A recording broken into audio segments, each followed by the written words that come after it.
എല്ലാവർക്കും നമസ്തേ. ഇന്ന് നമ്മുടെ സാലഡ് ക്യൂക്കമ്പർ ഉപയോഗിച്ചിട്ടുള്ള നല്ല സ്പൈസി ആയിട്ടുള്ളൊരു സാലഡിൻ്റെ റെസിപ്പിയാണ് വീഡിയോയിൽ ഷെയർ ചെയ്യുന്നത്. കണ്ടു നോക്കിയാലോ നമുക്ക് വീഡിയോ. ഇതുപോലെ 2 സാലഡ് ക്യൂക്കമ്പർ എടുത്തിട്ടുണ്ട്. ഇത് ഇംഗ്ലീഷ് ക്യൂക്കമ്പറാണ് ഞാൻ എടുത്തിട്ടുള്ളത് കേട്ടോ. ഇതിന് ഈ ഒരു രീതിയിൽ ഒന്ന് നമുക്ക് കട്ട് ചെയ്തെടുക്കാം. സൈഡ്സൊക്കെ കട്ട് ചെയ്ത് മാറ്റണം കേട്ടോ.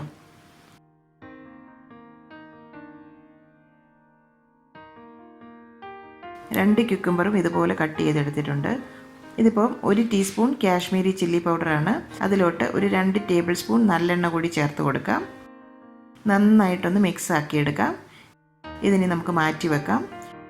ഒരു മിക്സിംഗ് ബൗളിലേക്ക് കട്ട് ചെയ്ത് വെച്ച ക്യൂക്കമ്പർ ചേർത്ത് കൊടുത്തിട്ടുണ്ട്. അതിലോട്ട് 4 അല്ലി വെളുത്തുള്ളി അരിഞ്ഞതും കൂടി ചേർക്കാം. 2 പച്ചമുളക് അരിഞ്ഞതും കൂടി ചേർത്ത് കൊടുക്കാം. 2 ടീസ്പൂൺ ചില്ലി ഫ്ലേക്സും കൂടി ചേർക്കാം.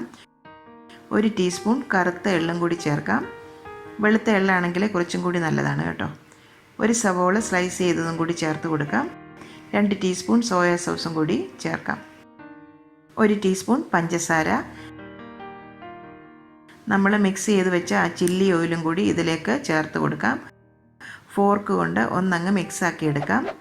സോയാ സോസ് ഉള്ളതുകൊണ്ട് ഉപ്പ് നോക്കിയതിന് ശേഷം മാത്രം ചേർത്ത് കൊടുത്താൽ മതിയാകും കേട്ടോ. ഇതാ കണ്ടില്ലേ, സൂപ്പർ ടേസ്റ്റിയാണ്, നല്ല ക്രഞ്ചിയാണ്. ഇതിനി നമുക്ക് സെർവ് ചെയ്തെടുക്കാം. കാണുമ്പോൾ തന്നെ അറിയാം ഇതിൻ്റെ ആ ഒരു സ്വാദ്. നല്ല സ്റ്റീംഡ് റൈസിൻ്റെയും ചപ്പാത്തിയുടെയും പൊറോട്ടയുടെയും ഫ്രൈഡ് റൈസിൻ്റെ എല്ലാത്തിൻ്റെയും കൂടെ പറ്റിയ ഒരു ക്യൂക്കമ്പർ സാലഡാണിത്. നിങ്ങളും ഇത് ഈ ഒരു രീതിയിലൊന്ന് ട്രൈ ചെയ്ത് നോക്കൂ. ഫീഡ്ബാക്കൊക്കെ മറക്കാതെ തന്നെ ഞങ്ങളെ അറിയിക്കൂ. വീഡിയോയെ പറ്റിയുള്ള കമൻസും ഇപ്പോൾ തന്നെ ഒന്ന് എഴുതാൻ മറക്കണ്ട. അമ്മയുടെ ഇന്നത്തെ റെസിപ്പി നിങ്ങൾക്ക് ഇഷ്ടമായെങ്കിൽ തീർച്ചയായും ലൈക്ക് ചെയ്യണം. ഒപ്പം തന്നെ കറി വിത്ത് അമ്മ സബ്സ്ക്രൈബ് ചെയ്യാനും ഷെയർ ചെയ്യാനും മറക്കരുത്. പെട്ടെന്ന് തന്നെ ഞാനും അമ്മയും മറ്റൊരു റെസിപ്പിയുമായി എത്തും. അതുവരേക്കും നന്ദി. Good bye.